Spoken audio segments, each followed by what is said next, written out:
Chapter 4. My children, I shall now take you into the chamber of the initiate adepts, of which the chief initiate was Horus, my beloved son.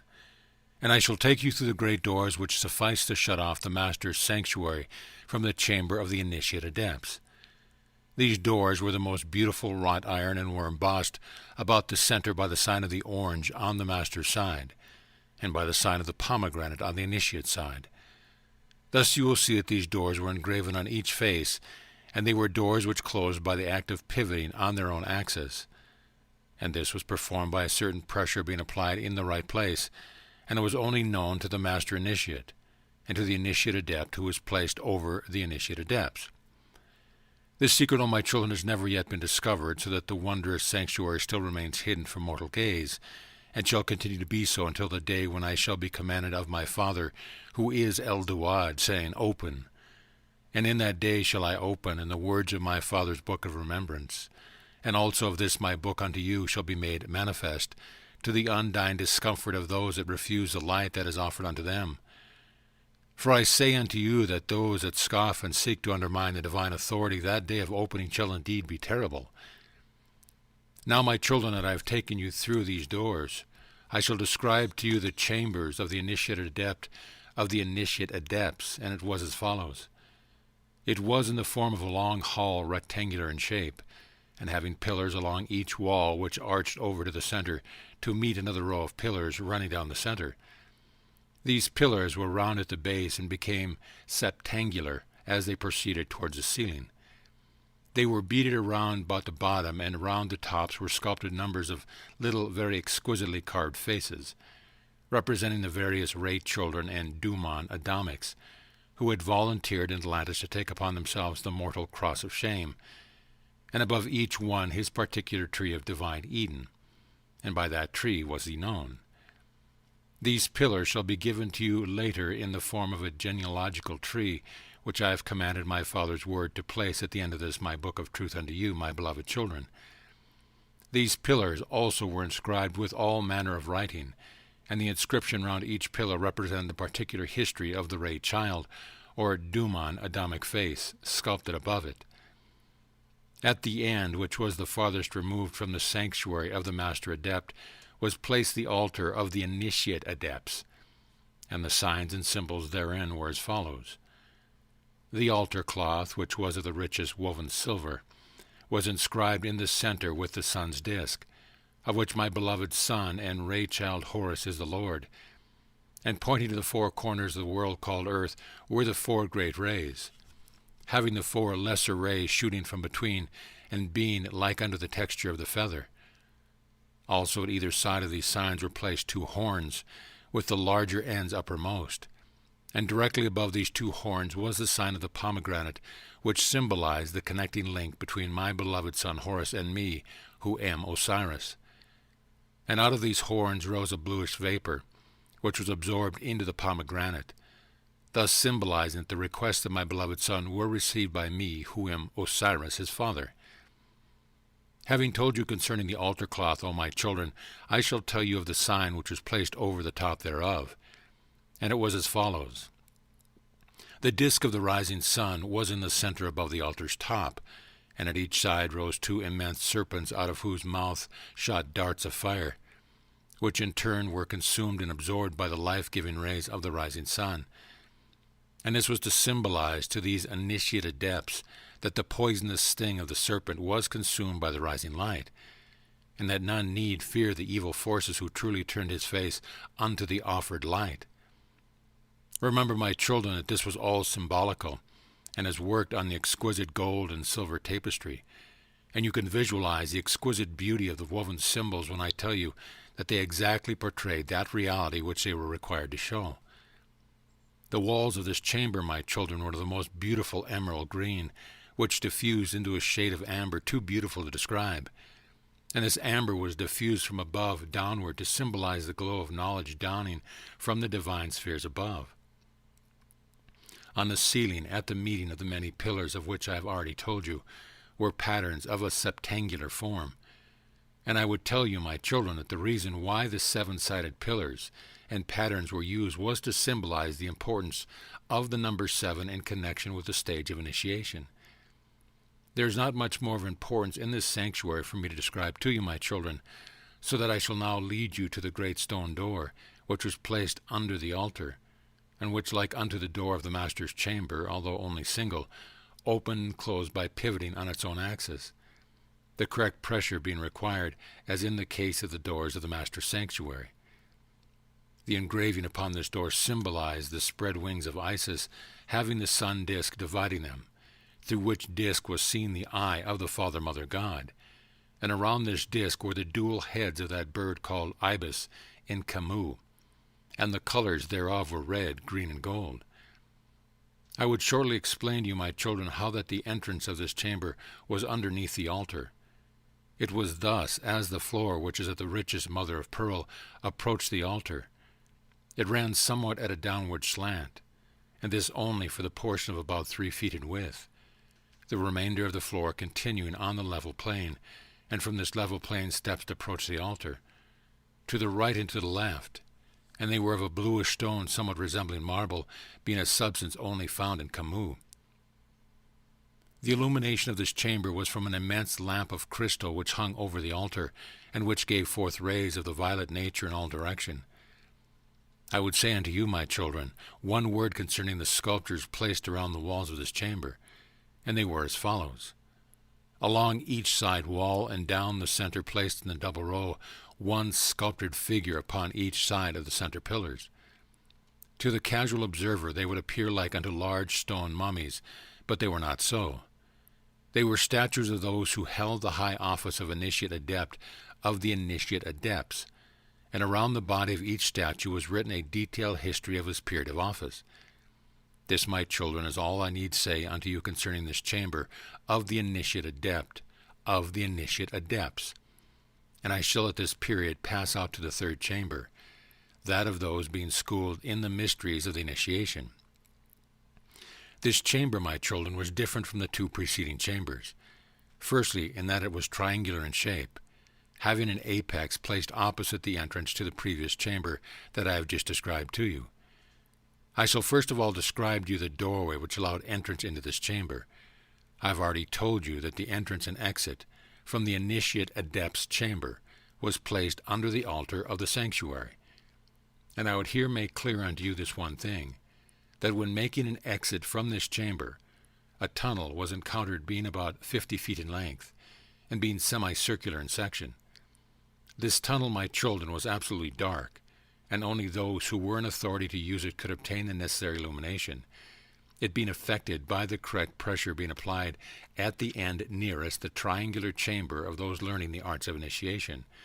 which chamber I am about to describe.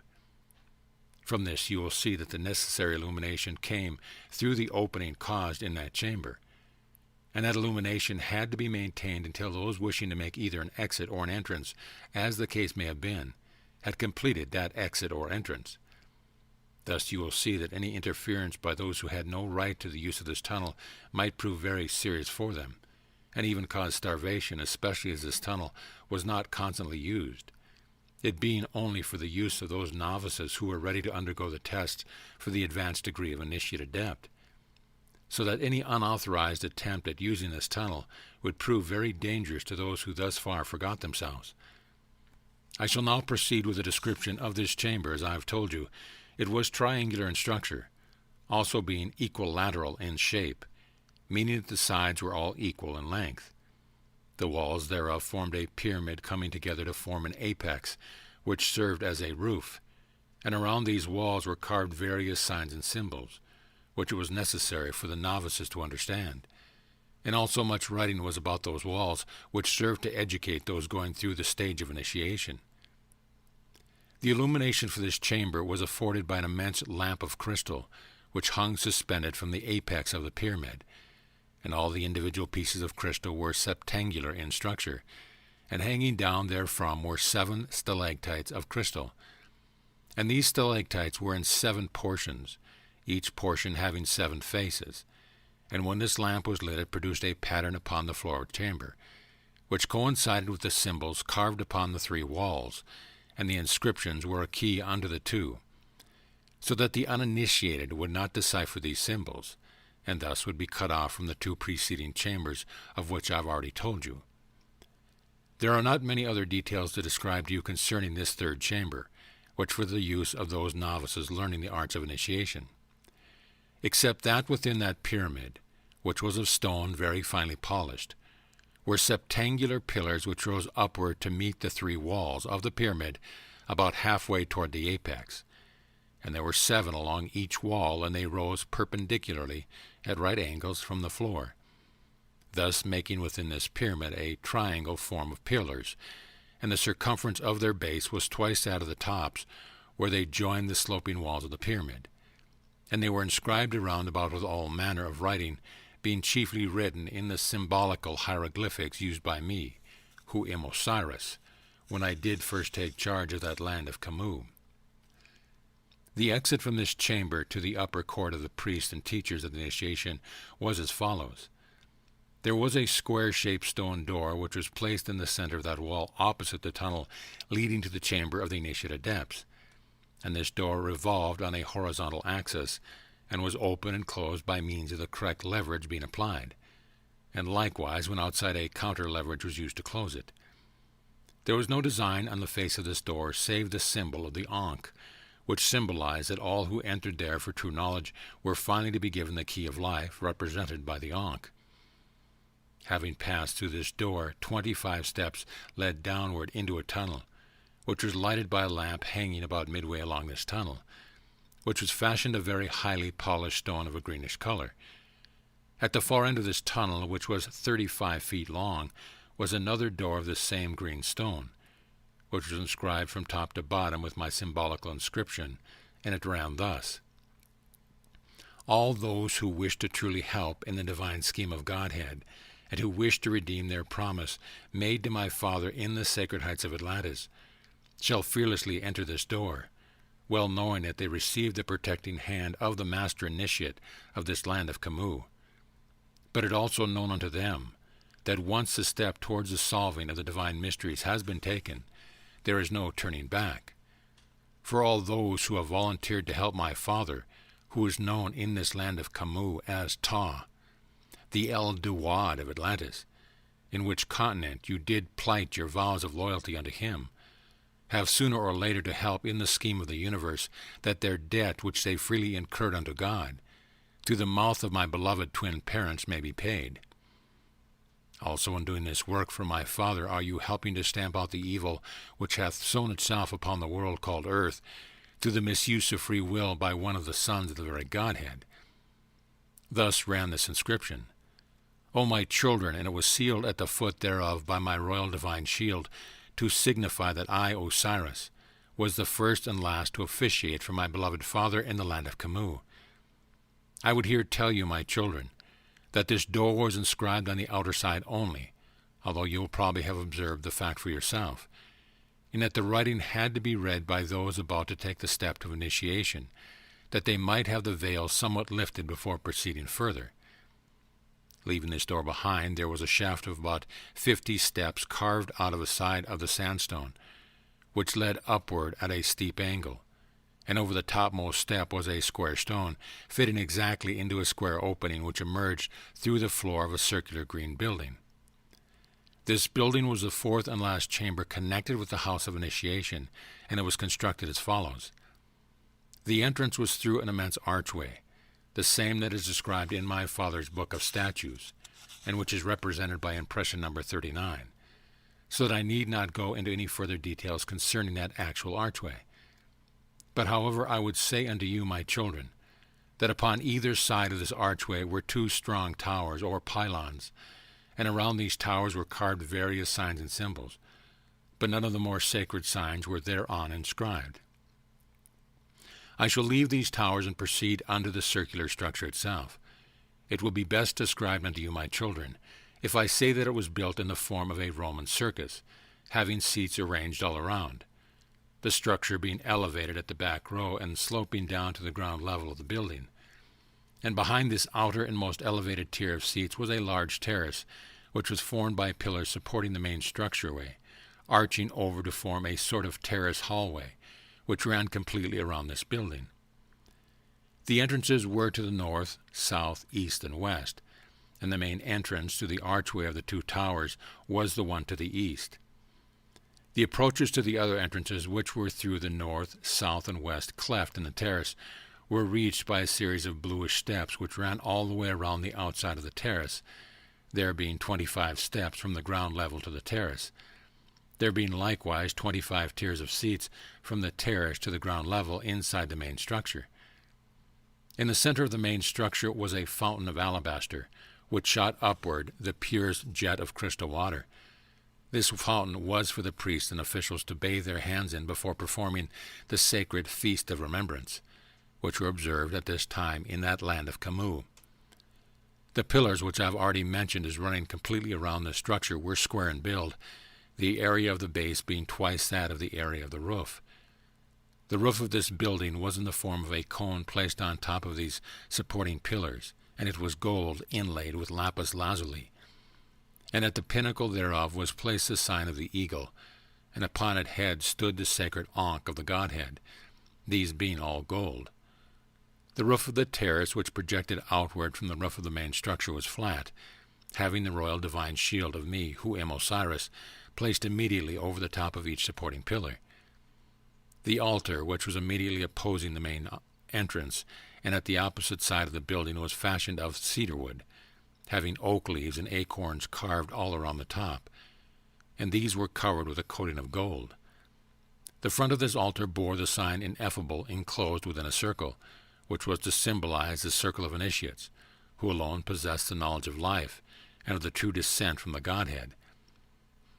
This sign was carved upon the oak paneling on the front of the altar, the circle being outlined with the color of the ruby, and the ankh, which is the sign Ineffable, being outlined in green and having golden rays of light portrayed, issuing therefrom in all direction. This last building, O my children, alas, does not remain, as the corrosion of ages has caused it to crumble and fall into decay, so that this part of my Father's house is lost, and can no more be looked upon by those who are at present incarnate upon earth. The others, which are completely hidden underground, as you will have already perceived, remain the first two sanctuaries, being the most perfect, and the pyramid being the least well preserved. The reason being that the pressure of earth and sand on the inward sloping walls has caused them to crumble and fall, thus making the approach to the first two very hazardous. Before closing this chapter, which to some of you may seem rather long and tedious, as descriptions invariably are, I would say to those that ask this question, where is this house? That place remains at present within the memory of only one incarnate spirit, and it will not be given forth to the world called earth until such a time as my Father shall command me, saying, Open. And in that day shall this my book of truth unto you, my children, be fully corroborated, as in part shall many things mentioned in my Father's book of remembrance unto you. For the time when my Father's book shall be fully proven cannot dawn until the marriage feast of our blessed and celestial brother God, the Son, shall come to pass.